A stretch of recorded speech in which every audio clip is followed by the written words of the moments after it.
fill your thirst beside the river. Wash the journey from your hands. Feel the comfort flow inside you.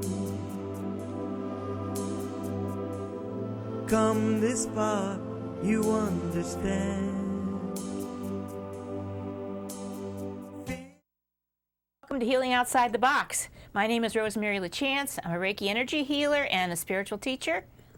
And I'm Lisa Burton. I'm an occupational therapist and educator, and I'm the owner of the One Joy Center for Wellness in Hamden.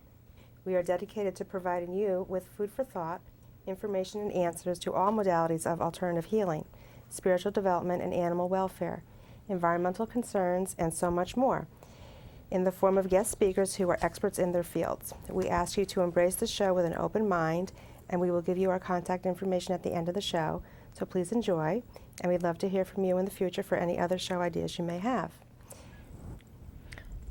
Okay. All right, tonight is our 112th show, and we have with us tonight Pat Hevron. She's an energy medicine practitioner and teacher. Welcome. Thank Good to have you. Welcome, Pat. Good to be back. I was here a long time ago. Pat was here with us probably the beginning of the first year we were on. I think she was a fifth or sixth show or something like that. Yeah, yes. Long time ago. Long time ago. So for those of you who weren't watching at that time, this is going to be a treat. Okay? All right, let me tell you a little bit about Pat. Pat is a contemporary shaman, teacher, life coach, and lifelong student of spiritual wisdom traditions.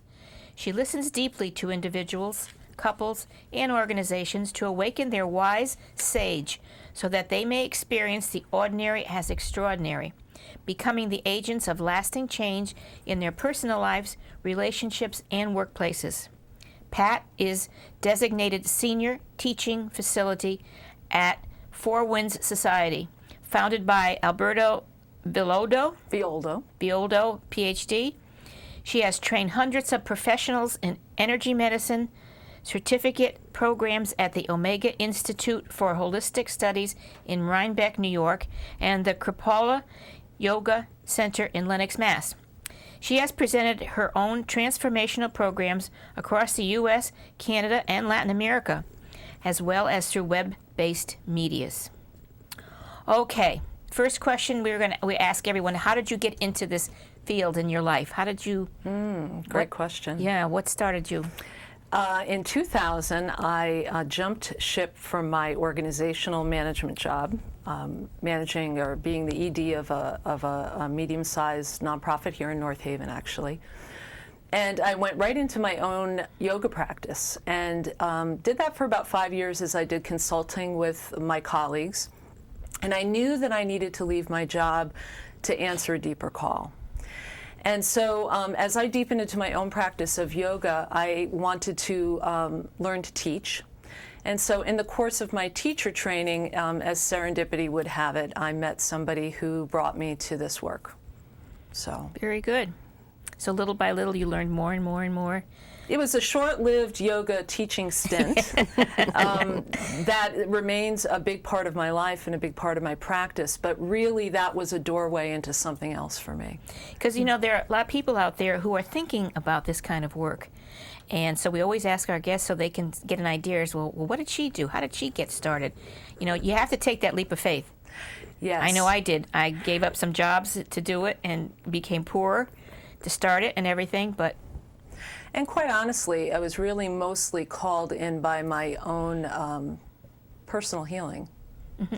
So that's where it started. You know, in our professional training programs at the Four Winds Society, there's two parts to the program. There's the learning of the technologies and the tools to become an energy medicine practitioner or a contemporary shaman, whatever you would name it to be. But probably the most important part of the practice is the first part of that training program, which allows us to do our own personal work, because it's how we hold the tools and the technology that really makes a difference for a person.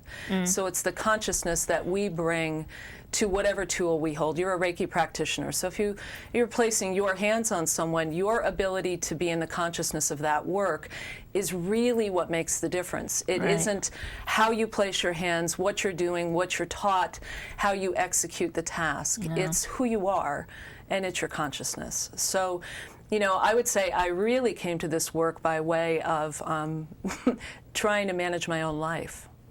Yeah, there you go. Yeah. Starting with that. And that was the piece that really brought me into balance. And it was a lot of hard work. Really? And then the natural inclination to bring this out to other people came right out of that. It wasn't the other way around. And I think too often sometimes in healing practices, for all the right reasons, you know, we're attracted to wanting to help others. And I was in a healing profession, so to speak, you know, before I came to this work in a more standard way. And that inclination to want to help others is often, for many of us, that displaced or additional desire to deepen into ourselves and to come into greater balance for us. So. You're absolutely right. Yeah, wanting to help other people, wanting it so much. In the beginning, you have to hold yourself back because you can't pound it. You know, you have to take it at their own, you know, the way they want to do it. But you're absolutely right. Yeah, for me, it was really about, I really needed to dig in and help myself to come into balance. And when I was able to do that, then the natural extension is that being in my company allows my gifts to come forward, and we all have our own gifts. So that's why I don't even like the word healer very much. It implies, or at least for many of us, it implies the idea of there's something broken, it needs to be fixed, or it needs to be restored back to the way it should be. And it, for me, it's really, you know, that place of our natural state is one that is whole and full, and it's kind of peeling back the layers to get to that. So that's good. That's a good analogy. Yeah. Yeah. So that's how I look upon the whole practice of energy medicine and the life coaching piece, which for me is as important, maybe even sometimes more important to me in my work with clients than just the hands-on practice of energy medicine. And that. Because if we're not giving tools for people to sort of fish for themselves and to understand the world in the way of a sage, their own sage knowledge, then they have to always come through me, or we have to go through somebody else to get to that place that is already deep within us, that's at our heart. So for me, it's a lot more important to bring those coaching and wisdom teaching pieces alongside the practice of working with someone on the level of the energetic, because it really allows them to take fuller responsibility for who they are and how they move in their life and how they become the dreamer of their lives. That's so true. Yeah, I'm curious, tonight the title of our show is Finding the Wise One Within. And what does that exactly mean to you? Well, sometime back, last January, in fact, I rebranded my business. So I began my practice as Energy Medicine Wellness Center, and did that for 8 years, and then moved to the Wisdom Keeper Connection.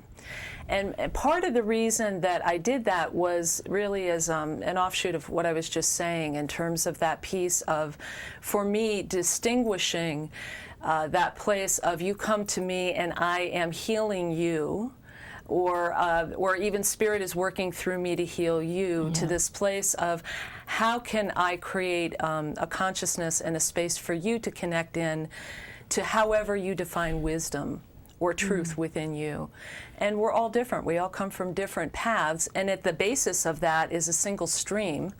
And in that place, we're all unified, but there's lots of branches and rivers from that.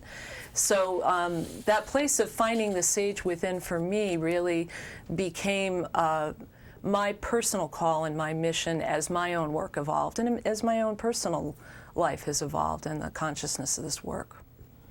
The title of your website and your business, The Wisdom Keeper, that's very nice. I like it. Well, the Wisdom Keeper is a term that is connected to the shamanic path, in the sense that many indigenous traditions hold a wisdom keeper in their midst, the wise one or the elder of the tribe.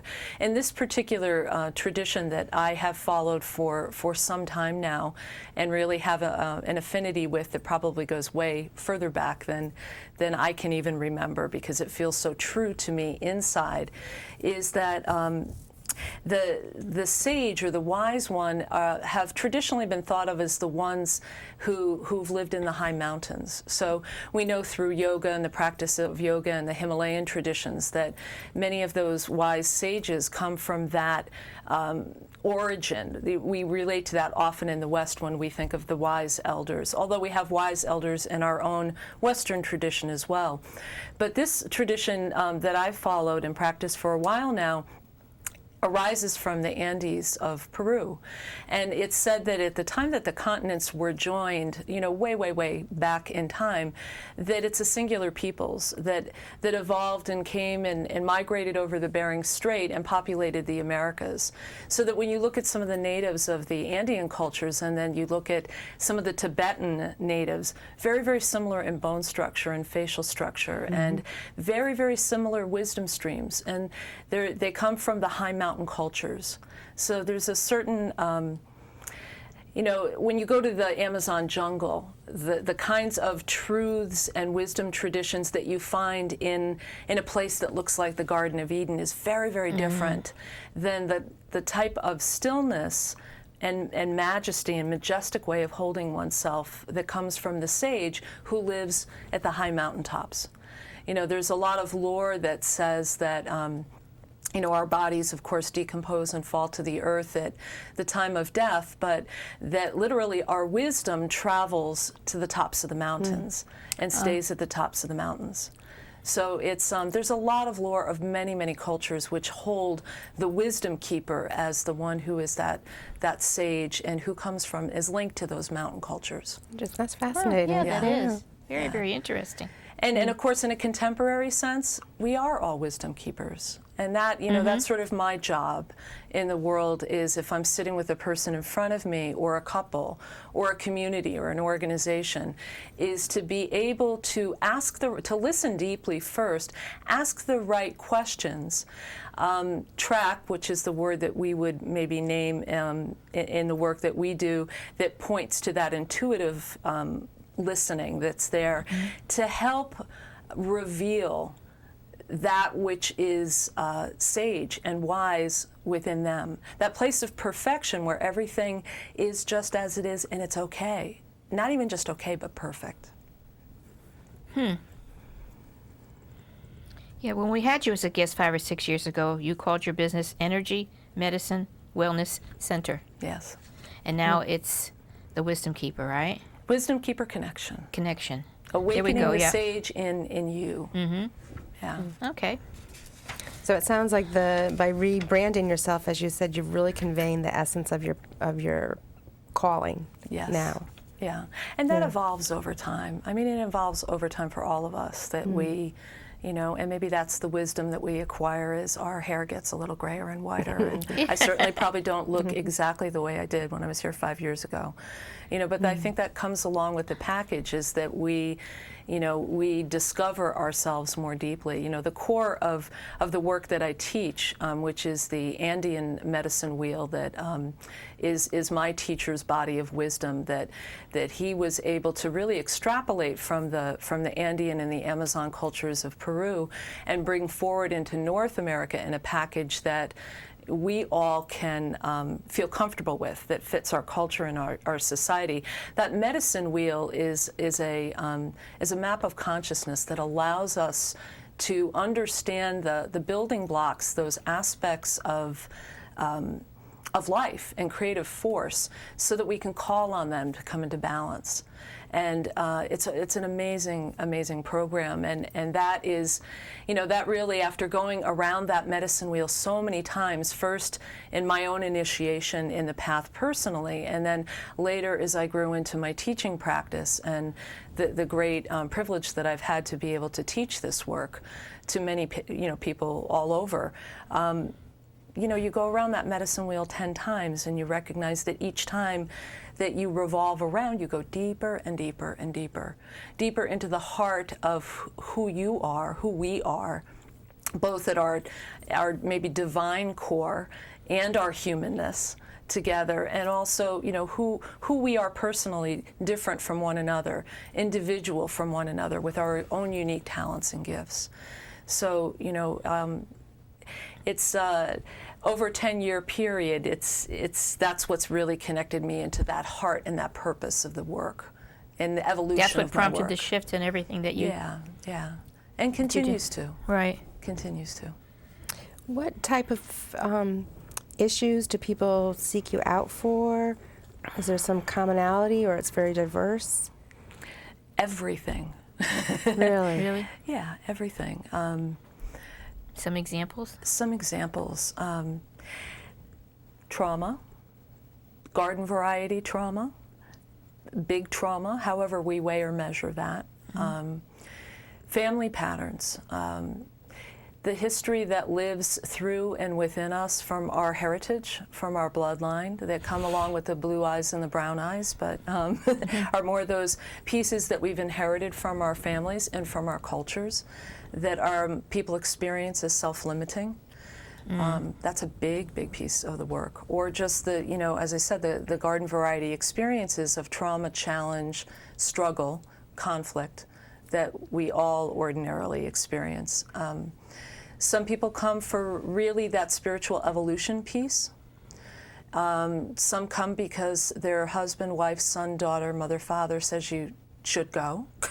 Really? A lot of people come in the door because someone else has an experience, and then they come and say, you've got to have, you just need to go and have this experience. And so that's how people find me too. I've never advertised my work. It's always been word of mouth in that regard.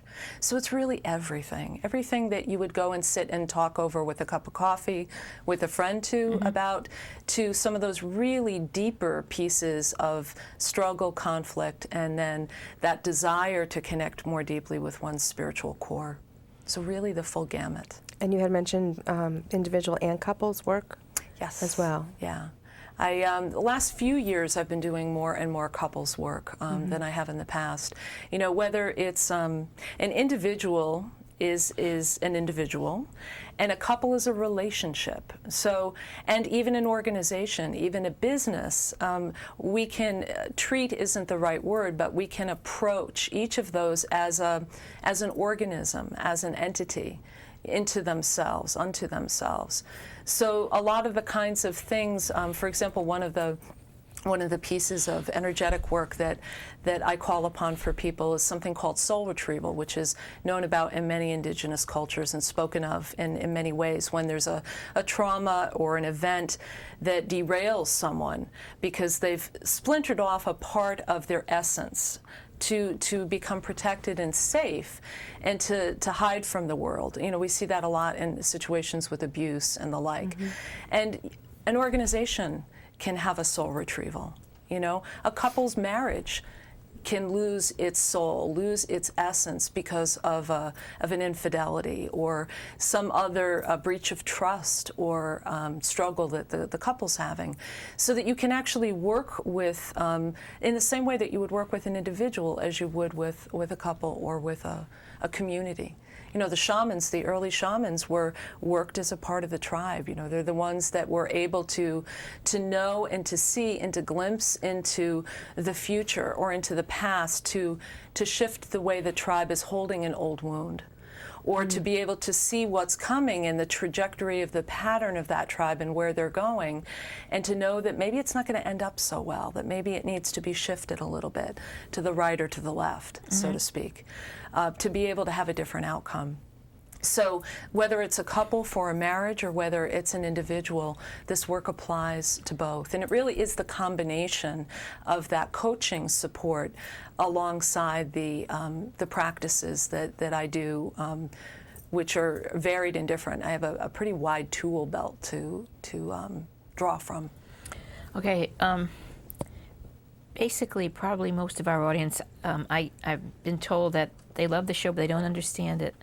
A lot of them don't understand all of it. So let's take for instance soul retrieval. Can you explain a little bit about what it is, what happens, why that happens, and how you do it? It's kind of let's so they can demystify understand. it a little bit. Let's demystify because it. she's going soul retrieval. What's that? You know? Yeah, but it's a term that is common with people who might be familiar with indigenous medicine. Let's make it really practical and down to simple, earth. Yeah. So if I've had a trauma as a child, perhaps I've been sexually abused, for example, and I have retreated into myself to protect myself from the harsher realities that as a small child I wasn't able to control or to put into place. What happens is the essence of that spirited child that is vibrant and alive and that's more trusting with the world retreats to this place of safety and locks off some doors in doing that. And it's for protection. And so what we would do in a contemporary soul retrieval is to first prepare the person to be able to call that piece home, to bring it back again, to unite it, to find that spark again, to allow it to fill the being. And there's a lot of steps to that process, but that's just one way that I would work with people. And another way, if we just look at it from a standpoint of what's simple to explain, is that everybody that comes to see me tells a story. We all have stories, and we share our stories all the time. And when I listen to a story, part of what I'm listening for is a level that often is pointed to by some people as the archetypal. It's the story that all humans go through, you know, all of the ups, the downs, the failings. And I'm able to tune in and to listen to that on a much broader level. And in doing so, I'm able to kind of offer people an opportunity to see those conflicts, those struggles, and instead of saying, well, let me do some energetic work on you so you can let go of those things. You know, in a healing community, we talk a lot about letting go of things, you know, in the psychological community too. And there's something to be said for that. But one of the things that I've found that has become a truth in my practice and my work with people over the years is that for most of us, we really don't want to let go of things. And in fact, we're so tied to these patterns. And I have come to believe that the reason that we're so tied to them is we haven't yet made conscious the gift that's there for us in them, the positive opportunities that have come from these struggles, and that they seem to cycle around us and tighten around us over and over again, and we can't seem to break out of them. And I've developed, I guess maybe an understanding would be the way to put it, or at least a way of holding that experience, having had it myself and seeing people every day that have it, that it's almost as though the experience knocks at our door so that we can hold it differently. You know, the shaman, for example, always works with perception. So we know that it's how we hold what happens to us that makes the difference.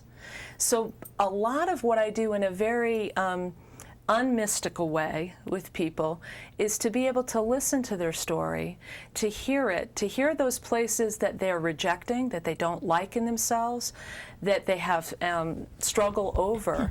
And be able to say, well, if for a moment we cannot make this go away, how can we actually turn it into some gold, some jewel? How can we make alchemy with this? How can we really become the alchemist that turns that thing that we really want to reject into something that has a positive utility for us? And when we can make that conscious, then we can let something go.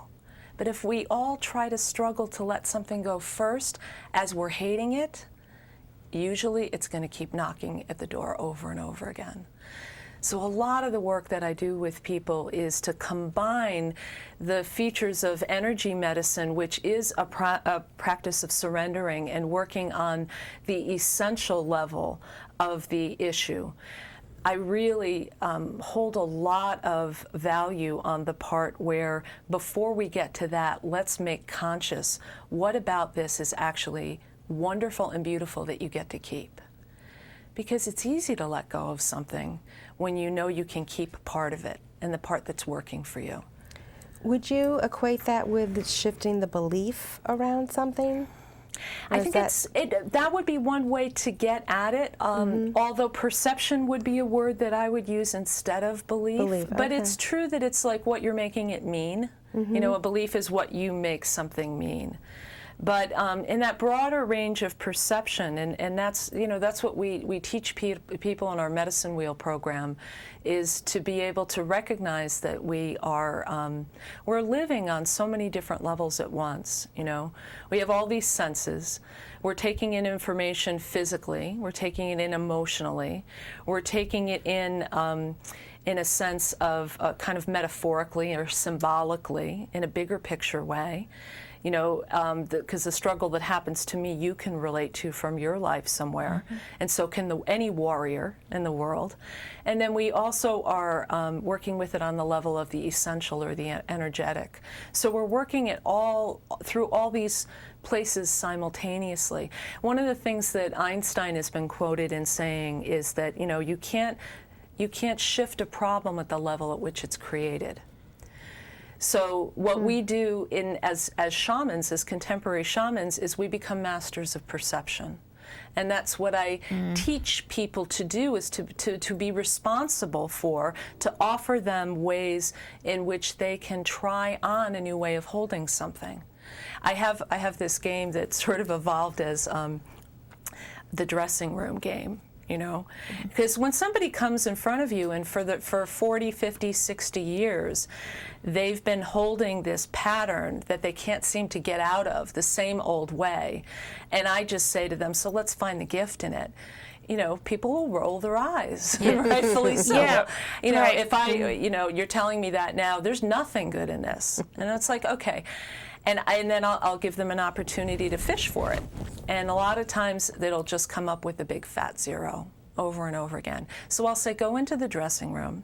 Let me throw some things over for you to try on. This is your dressing room. It's your mirror that you're staring into. If it fits, great. If it doesn't fit, throw it back over, and I'll throw something else over to you. So you're talking, not clothes. Actually, you're talking. I'm not talking clothes. Right. I'm talking about, you know, how do you hold this? To make sure that people understand. Yeah, that this issue that I have been struggling with my whole life. How can I hold it in a whole new way? I've been told that the holding, like you said, not letting go. It's been said to me, how is that serving you? It's serving you in some way because you're holding it. That's right. And I'm going, I don't know, you know. But it's true, isn't it? You're saying the same exact thing. Exactly. Yeah. And so part of what I've developed over the years in the intuitive capacity, and the obvious and the non-obvious ways, are those skills of listening so that I can hear right away. Almost always it pops right up to the surface. And then when I'm able to offer it back and say, try this on, and they'll say, wow, I never thought about it that way. Yeah, see, that's the thing. I never, ever thought about it that way. And so then I can take them over to my table and say, okay, stretch out here. Now I'm going to do some work and help you get into your breath and help you let this go and work with it that way. It's much easier because it gives them the opportunity to recognize that the grip that the issues had on them has had a purpose, and that there's actually something positive to keep from it, and to actually move from that as a strength rather than as a struggle. You know, the Buddhists are really good at this. It's just that acceptance. It's the struggle that is most of the strife, you know, in our lives. They get that really well. A lot of times I think fear is one of the reasons people don't let go, because they don't know what's going to happen if they do this. It's going to change. I've realized that at my age that people don't like change. You know, we really don't like change, and, you know, want anything new. We're afraid what it's going to do to us, you know. And well, but I also think, too, that if it's followed you for many years, you're really wrapped up in the identity of it. So if I let go of it, well, who am I then? Who am I? Right, who am I? I'm lost. Isn't it like a spiritual psychotherapy what you do. What I do spiritual psychotherapy too, along with the Reiki. The Reiki is like what you just said. After we talk and whatever, then we can do this, and you have to believe that the energy that we're giving them is going to help them to open up. And I would say and I would ask you the difference between going to a psychotherapist or a psychiatrist or coming to someone like you or me. What is the difference? The difference is... I can give it to you through my perspective, yes, not being a licensed psychotherapist. Because that's what I think people would like to know. Why should I go to her? What's she going to do for me when I can go there and I can get some pills? And I could tell you I've trained a lot of psychotherapists in my time. I've trained in our professional training program with the Four Winds Society many psychologists and psychiatrists who understand the limitations of their own work. Mm-hmm. And these people are doing beautiful work. But the psychology is targeted at the level of the mind. Mm-hmm. Right. This work is targeted on all levels of engagement. And it doesn't dismiss the physical pieces either, But, the medicine is the domain of doctors and the domain of the body. Psychology is the domain of the mind.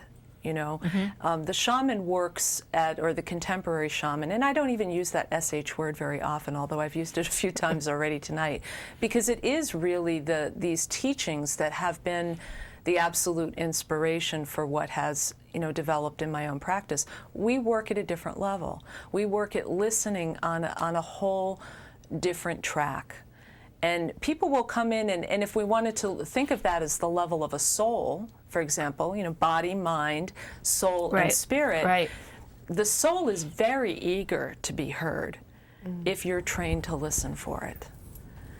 And so when you can go in and begin to work at that level, which isn't entrenched in emotion or the game of the mind, then you're coming in at that other place that Einstein was talking about. If you want to make a shift, come in on a different level.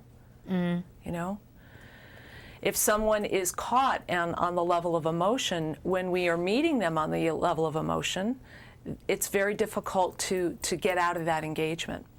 That's why people argue, right? It's just, you get two people whose temper or whose frustration level is very high, and there's a lot of back and forth, and it can hold us in a dynamic. But if you can actually sit, and I've really trained myself to do this, and I'm pretty successful at it, although my family would tell you that I have moments where I'm not perfect with it. Oh. Absolutely. We all have but that. I've trained myself to be able to take what some people refer to as the balcony view. Let's look at it from up here. Isn't this interesting? Isn't this fascinating? Isn't this a different way? What's going on here? Almost watching oneself. It's the witness consciousness that many of the spiritual traditions will talk about.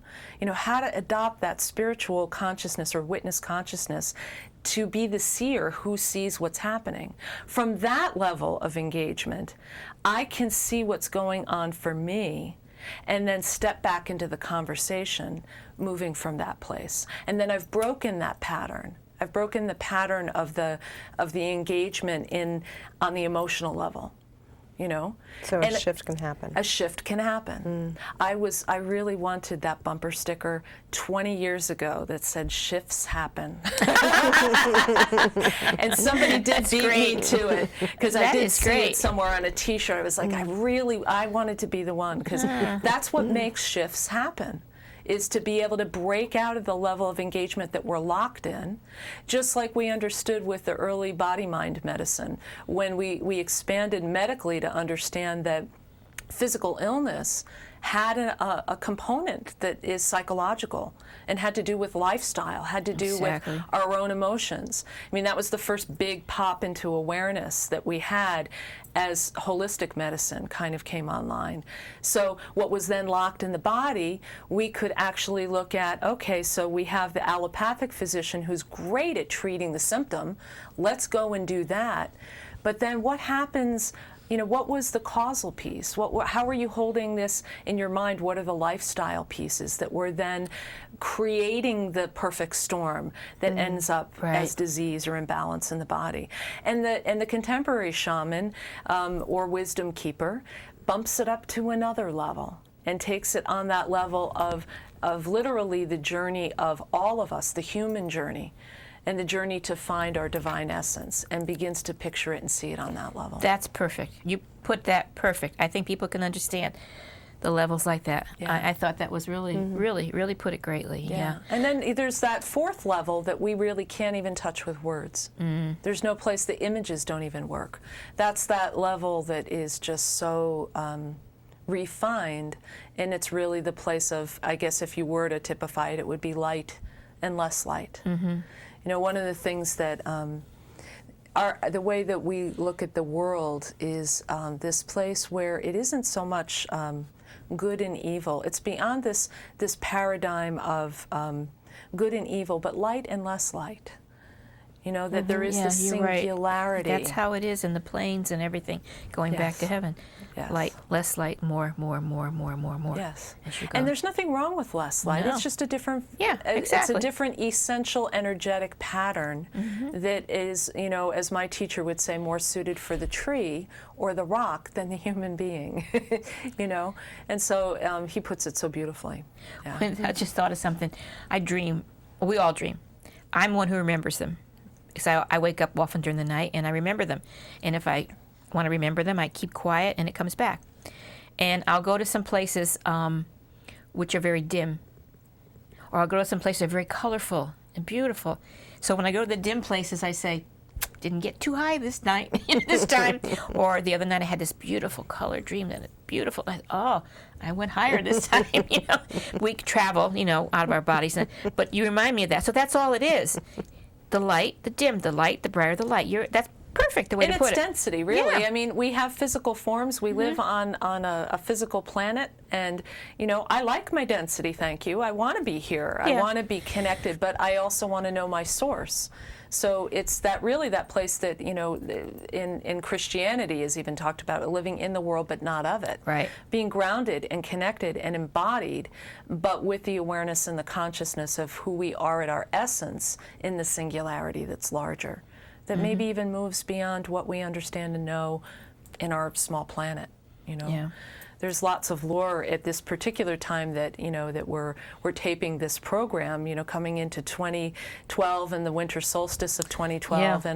And of course, a lot of these prophecies that come out of the indigenous cultures, the Maya, the Inca, and others, you know, point to this as a time of an evolutionary leap of consciousness within our species.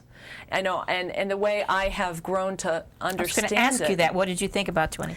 Yeah, next month. For sure, if anybody's tuning in and it's after December 21st, I'm glad you're there, and I know you will be, because I don't think anything is going to happen. Where did they get this end of the world? Well, again, and I would quote my teacher on this because he says it so beautifully, is that, you know, and he was saying this years and years ago, that December 21st, 2012 is going to be the result of what your thinking is right now. So however you hold it, you know, talking again about perception, about how we hold things and the importance of how we can create a life for ourselves by our ability to hold the things that happen to us and we know a certain way. So for me, what I'm holding is that this is, you know, a marker. It's a marker in time. And it's a marker in time for something that's been happening for a long time up until now and will go for a long time after that. And it's that we have, you know, reached I think an end of a cycle in our humanity, and we've exhausted the possibility of continuing to fight for our own singular welfare, and we need to work more as a collective. And that our brain is expanding probably in ways that it needs to ensure the survival of the species. You know, we know that our technology is grand and wonderful and has given us so many things, but at the cost of being able to destroy us. Right. And so this brain that we only use 10% of, according to psychology, has got to open up into greater areas of function as a species to be able to ensure, hopefully, our survival on the planet. Because, you know, we haven't necessarily grown into our wisdom. That's the door, and that's why that wisdom keeper connection for me is so important. because that's the place of how do we live and live wisely and live with a sense of community responsibility as well as individual responsibility. Knowing the Mayans and knowing, how they work and so forth, what would you think, 'cause people are asking the question, that they stopped the calendar at that particular time? Why would you say, knowing as you do, that they did stop at that particular time? Can you give a reason? No, huh? I have no idea. Okay. I just think it's just the end of another long, long cycle. Yeah. And here's the other thing. I wrote an article actually that was published a couple of different places. It was published the beginning of this year. I think the January issue of the Door Opener, which is that Connecticut magazine, and then was reprinted elsewhere. But it's a really great story behind it. But if we want to think about it as the end of time, my own personal view. Is that I think it's going to allow us to step into, if we want to, and if we're willing, to present moment consciousness, living from that place. So time is history and future, which pulls us in, oh, I wish that didn't happen to us, to I want that so badly. And it pulls us right out of the present moment. So if we can effectively end time, in other words, not that linear time ends, but that we can live with a consciousness in linear time, still keeping our calendars and our day planners, but with the idea that we are no longer grasping at the past or grasping toward the future or blaming the past or living in the past, but that we can actually contain, hold, and sustain a present, for the greater part of our existence, a present moment consciousness. And in doing that, we are ending time, aren't we, in a certain way? Yeah. That's what I think. Yeah, that's good. That's what I think. I mean, that's where I'm going to place my bets. I had a silly thought that a friend of mine had passed on, that she felt the calendar ended because they ran out of stone. Yeah. That's all it was. You're funny. It's all it was. It's whatever we make it. Yeah. Right? For me, that fits. That fits who I am. It fits who I'm evolving into as a being, as a person who's here to serve, as a person who also wants to be happy and vital and joyful. That's the way I'm going to hold it. And that I think that there may be some chemical and biological basis for that happening in the brain, but I could never tell you what it is, because that isn't my domain of understanding. But I would bet that I certainly see many people in my practice, many, and students especially, gifted people who are able to see into the unseen world or the less seen world. And it's a real living thing for them. It's real. These are just different states of awareness. And so what seems to be magical to one person is not really that magical to somebody who's living their life this way. It's just the way they see it. But we've been trained not to talk about it. Because if you talk about it, you're going to stick out like a sore thumb. I know. Or be ostracized. Yeah. Have you seen an increase in people that have made a shift already, or that are seeking information to sustain that type of lifestyle? Well, those are the circles I'm mostly traveling in. So, I mean, these are the, I mean, if I were to pull the people that I know personally, my own friends, pretty much, birds of a feather. Right. Everybody in my world is. Yeah. Can you say that your practice has really broadened out to tapping into other populations? What I can tell you is one thing that has really come to be so true this year, and it is especially in the current Medicine Wheel program that I'm finishing up this weekend, the last of the 4 cycles. We had some 2 kids who were in their late teens in that program. I have had a lot of kids into my office lately in that, college age, just embarking off on their own stage, going through all the usual struggles that you would go through.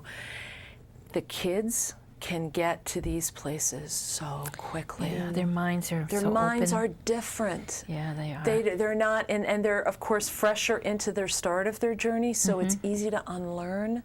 But I'm finding that, there was a point actually in this past Medicine Wheel, in our very first meeting, where I got out of my seat as teacher and sat and said to the 2 of them, "Come sit up here.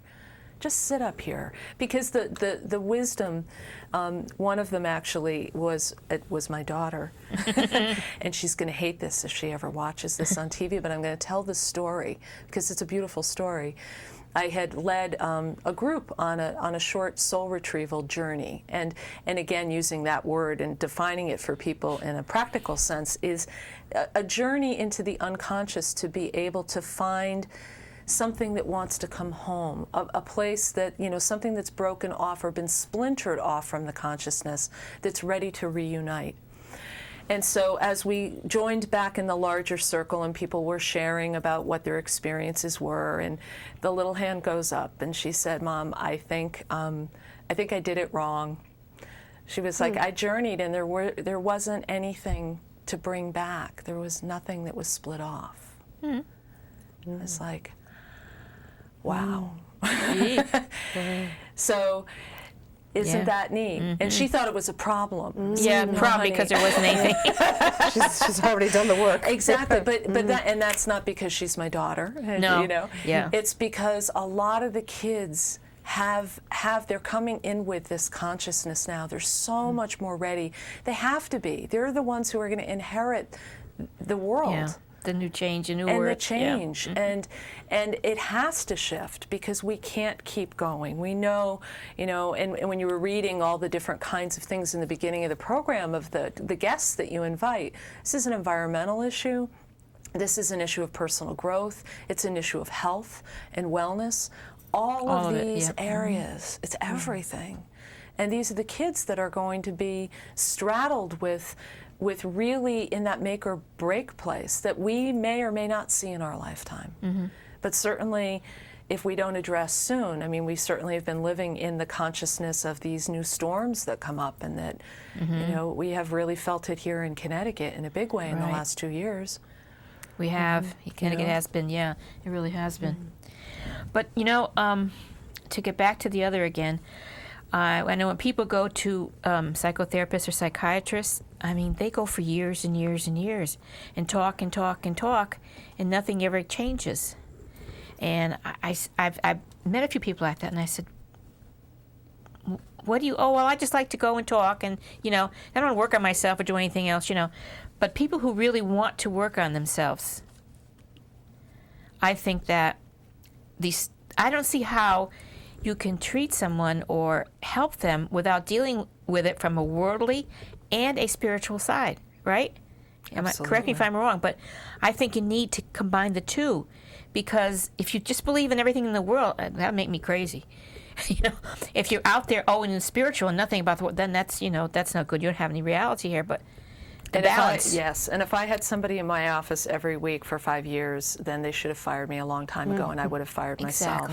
Because that's not the approach to what we think of, and life coaching is a term that you hear about all the time now, and there's lots of different kinds of life coaches and many formal programs that train coaches in different ways. And I'm sort of interfacing this with the shamanic background that I have and the energy medicine piece as well, but it really goes back to that place of taking personal responsibility.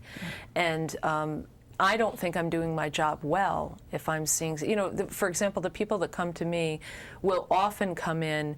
I generally don't see people every week unless they have a lifestyle that allows them to dig deeply into the work. But I don't see them every week. It's usually every other week, maybe 2 or 3 or 4 times.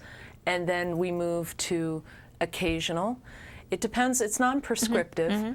But the combination of these two things, and that's why I think I probably had so many psychotherapists come in and do their own work with me, and also then train, in, for example, the Four Winds program, when I was in that professional training program as faculty, training them in something they could bring in alongside their practice is to really be able to, lost my train of thought.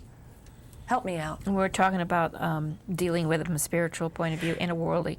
Right, and to be able to have both of those things side by side, you've got to have the two. You do. Because if they're there every week, then if it's only about a conversation, so I'll come in and I'll have a conversation with someone, and then I'll be listening on that level, and we'll look at the pieces that they really want to move toward. We'll find the value of something just as it's presenting. Then I'll take them and create an experience for them that might be work on their subtle field around their body. It might be creating a map on the floor. It might be doing lots of different things. Then I give them a ceremonial experience of shift and release and change through any number of things that I might call upon or create in that moment for them. And so it gives them that ability to bump it up to those other levels we were talking about earlier, and still also, be able to interface it. So I don't want them in there every week. There's an integration period with this work, which is really required after they come in, so that they can test this out in life and see over the next couple of weeks to a month what subtle change that has happened on the energetic, and what this new way of mapping their life, or having tried on something new perspective in the dressing room, and to actually bring that into practice in their life. As they say in Peru, and if you can't grow corn with it, what good is it? It's this. This has to make a difference in the way you walk through the world, or why come to see anybody, right? So my interest for people is in that place of outcome, making sure that I'm growing, or they're growing corn with the medicine that I'm providing. All right, so if you say to our audience, if you want to make some changes in your life, if you're not happy with your life the way it is, and you want to get well, and you want to try a new method, something that will really work, how would you get someone to come who doesn't really understand this, is out there looking for help, and the traditional psychiatrists haven't helped, and they want to try something? How would you explain to them? Because like I said, I get so many people who love what they hear, but they don't understand it. So if I wanted to say, well, why don't you go visit yourself or myself to get this training, what would you say to them? How would you tell them? You know what I'm saying? What I would say is come and have an experience. There you go. I'd invite them into an experience, and then assess the value of that experience for you, period. Yeah, that's true. That's it. Because anything other than that is certainly we all share stories. That's why my practice over the last 9 years has been built from people referring people they know, and not doing any advertising at all. Because it's the experience that makes the difference. So it's so I don't feel a need to sort of offer or sell in a kind of a more traditional way what I'm doing, but it's just like, come and have an experience. And I can tell you about it. I can tell you there isn't much to do to prepare for it. Just show up and tell me what's happening. That's all you have to do. Start there, and then I'm going to offer you something. I'm going to listen to you deeply, and then I'm going to offer you something back. And then at the end of our 90 minutes together, you're going to assess the value of that for you. And it's always the same. Exactly. Try something new. Try something different. Try something. Yeah, you're right. Yeah. You're absolutely right. I know, because even with mine, people come to have the energy healing, and they like the way it makes them feel, but that's all they do all the time, come back for that. They have problems, but they're not working. And then I have the people who come, and they work it out. Yeah. And they work it out, and they have the healing, and they have, like what you do, and they have the psychotherapy, and let me give you another way to look at this, and all, like you do. Yeah. And that's, that's if you really want to change. If you really want to, like you said, the fear and everything that you wrap around yourself and all that. But if you really want to, and I think that with the world changing, people are going to have to make those changes sooner or later. Like I think I've said this before in our show, my friend said to me, she goes, well, as long as you got to be here anyway, why don't you make it worthwhile and do something, Yeah. It's not time to go yet, so work on it, right? Yeah. Well, we have a spectrum of choices, and it comes down to our personal choice and what's important to us. And it is, But I think the idea of having an experience, if somebody comes to you and they have an experience that lifts them out of their normal way of being in the world, then that is a great service and value, because it allows them to step back to get that balcony view for a little bit.